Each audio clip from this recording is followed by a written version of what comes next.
Brought to you by TechnoSpark 20 series smartphones.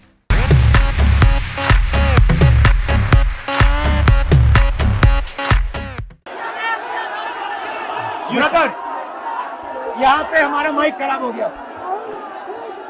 और public meeting करना मुश्किल है। जी बिल्कुल ठीक बात है। तो मैंने सोचा कि हम थोड़ा यूपी के बारे में बातचीत कर लें और आप अपना पर्सपेक्टिव हमें बताइए, हम आपको अपना पर्सपेक्टिव बताते हैं, थोड़ी डिस्कशन करते हैं। और ठीक बात है, ठीक बात है।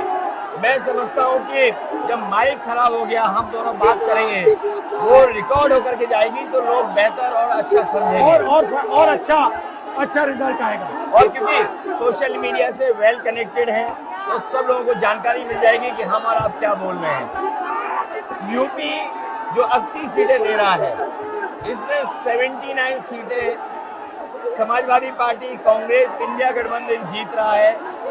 एक जो क्यूटो है उसमें हम और आप लड़ाई में हैं। और इस बार क्यूटो नाम कैसे जापान वाला ही है? ये क्यूटो क्योंकि जो प्रधान सांसद हैं उन्हें सपना दिखाया था काशी के लोगों को कि दुनिया की सबसे बेहतर सिटी बनेगी क्यूटो। तो क्यूटो बनी नहीं बनी काशी के लोग ये तय करेंगे और फिर वोट डालेंगे। तो इस बार मन मर्जी नहीं चलनी है, मन की बात नहीं चलेगी, हमारे आपकी बात और 140 करोड़ लोगों की बात और संविधान की बात होगी। और आपने देखा, हम सब ने देखा कि यूपी को नरेंद्र मोदी जी ने बेरोजगारी का सेंटर बना दिया और इतनी बेरोजगारी की है।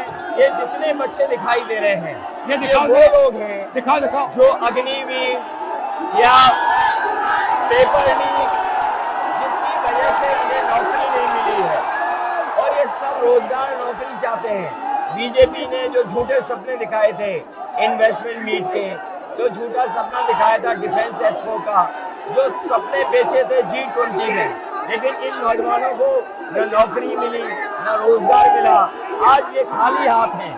तो इसलिए हमें और आप मिल के जो आपने कहा, जो इंडिया गठबंधन कह रहा है कि 30 लाख बच्चों को नौकरी दी जाएगी, उस दिशा में हम लोग काम करेंगे। और पहली नौकरी पक्की स्कीम जिसके माध्यम से हर ग्रेजुएट को नौकरी का अधिकार, बेहतरीन ट्रेनिंग और बैंक अकाउंट में 1 लाख रुपए साल के। आपने नोट किया कि मोदी जी खटाखट बोलने शुरू कर दिए। ये आपके खटाखट के बाद वो रटारट खटाखट कर रहे हैं। अच्छा, आप एक बात बताइए, मुझे क्यूरियोसिटी है, थोड़ा आप अपने पापा के बारे में मुझे बताइए जी। मुलायम सिंह यादव जी के बारे में बताइए। आपने उनसे क्या सीखा? नेताजी और उनके साथ के लोग बिल्कुल जमीनी राजनीति करते रहे। हालांकि नेताजी कुश्ती, पहलवान और गांव के थे। करते हो कुश्ती? नहीं, मैं कुश्ती नहीं कर पाया जीवन में, क्योंकि मैं मिलिट्री स्कूल में चला गया तो कुश्ती नहीं कर पाया। लेकिन नेताजी इसीलिए धरती पुत्र बोले गए कि वो जमीन की बात को समझते थे। धरती पर जो लोग हैं उनकी क्या भावना है उसको लेकर के वो आगे बढ़ाना चाहते थे। और आपका इस क्षेत्र से और इस शहर से आज का लगाव नहीं है, न जाने कितने सालों पुराना लगाव है। जो इमोशनल कनेक्ट आपका इस शहर और शहर से है वो शायद और किसी राजनीतिक परिवार का नहीं होगा। तो नेताजी से उनका हार्डवर्क और अपने लक्ष्य के लिए लगातार काम करते रहना, जो गैर बराबरी की लड़ाई डॉक्टर राम मनोहर लोहिया यहीं लड़े थे। हालांकि हमारी आपकी विचारधारा की यहाँ टकराव रहा, लेकिन हमारे व्यक्तिगत या जो सिद्धांत में कभी समझौता नहीं हुआ। सिद्धांत को लेकर के हमने आपके साथ खड़े हुए और कई बार खड़े हुए, और आपकी भी पार्टी सिद्धांत से बहुत करीब रही समाजवादियों के। बट मुझे लगता है कि अब एक नई तरीके की पार्टनरशिप बन रही है, क्योंकि जो इस बार हमारा कोऑपरेशन है, शायद पहले ऐसा कोऑपरेशन नहीं हुआ। मतलब बिल्कुल सब जुड़ गए। सबसे अच्छा ये है कि जितना उन्होंने कहा 2 लड़कों की जोड़ी, उतना युवा आपसे, हमसे, इंडिया गठबंधन से और जुड़ गया। तो ये नेचुरल अलायंस है, और नेचुरल अलायंस इसलिए लोग महसूस कर रहे हैं कि वो चाहते हैं कि नौकरी और रोजगार मिले। नौकरी और रोजगार मिले, तो ये बड़ी भावना है कि हमसे आपसे ये यूथ कनेक्ट कर रहा है। सबसे बड़ी बात, महंगाई की चोट सबसे ज्यादा इन लड़कों को लगती है। हमारी थिंकिंग है और आपकी भी है कि ये जो 22-25 लोगों को नरेंद्र मोदी जी ने पूरा का पूरा धन पकड़ा है, उसको ठीक करने के लिए जो हमारे युवा हैं, माताएं बहनें हैं, उनको डायरेक्ट बैंक अकाउंट में पैसा देना।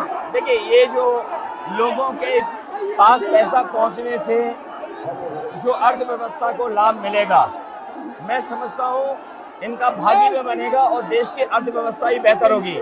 ये जरूरी स्कीम है कि इनके अकाउंट में पैसा पहुंचे, इससे थोड़ा बहुत जीवन स्तर इनका भी अच्छा हो। नरेंद्र मोदी जी डिबेट से क्यों डरते हैं?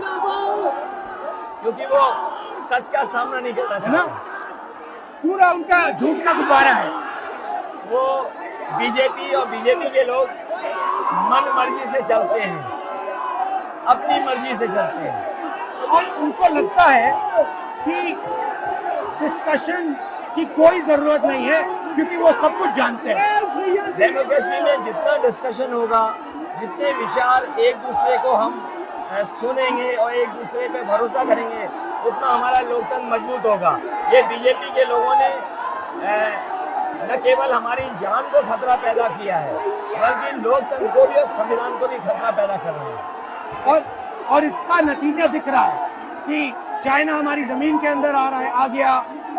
ये बेरोजगारी बढ़ती जा रही है, जो प्रोडक्शन होता है वो नहीं हो रहा है, और पूरा का पूरा एक्सटॉर्शन, ईडी, सीबीआई, ये लोग मतलब एक्सटॉर्ट कर रहे हैं। कई बार सुनने को मिल रहा है और सरकार स्वीकार नहीं कर रही है, लद्दाख की हमारी सीमाएं सुरक्षित हो गई, अरुणाचल के आसपास या सीमा जो चीन से छू रही है वो बहुत असुरक्षित है। तो चीन से जहां हमारा सीमाओं का खतरा है, वहीं चीन से हमारे बाजार को भी खतरा है। तो कहीं ना कहीं हम लोगों को अपनी मैन्युफैक्चरिंग इकोनॉमी और मैन्युफैक्चरिंग इकोनॉमी को बढ़ावा देना पड़ेगा।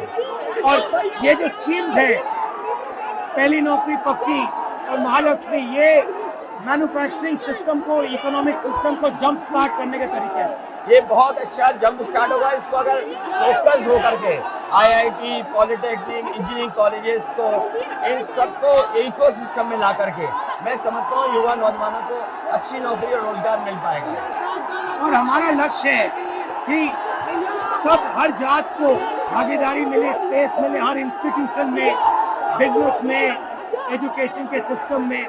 तो वो हमारा, हम दोनों का लक्ष्य है। बिल्कुल। और क्योंकि जो बात सभी दल कहते थे, आज इंडिया गठबंधन कांग्रेस भी कह रही है कि सामाजिक न्याय जरूरी है, जाति गणना जरूरी है। देश के लिए ये बड़ी चीज है। जो दुनिया में अमेरिका है, यूरोप है, अपने उन लोगों के लिए जो पीछे छूट जाते हैं, उनके लिए कुछ काम करते हैं। तो हमारा जो देश जाति के आधार पर पिछड़ा है, तो इसको आगे बढ़ाने के लिए ये बड़ी भूमिका होगी इस बार। बहुत अच्छा लगा, अच्छी बहुत मीटिंग अच्छा रहा, बहुत अच्छी मीटिंग है। मुझे लगता है कि ये यूनिक मीटिंग है क्या?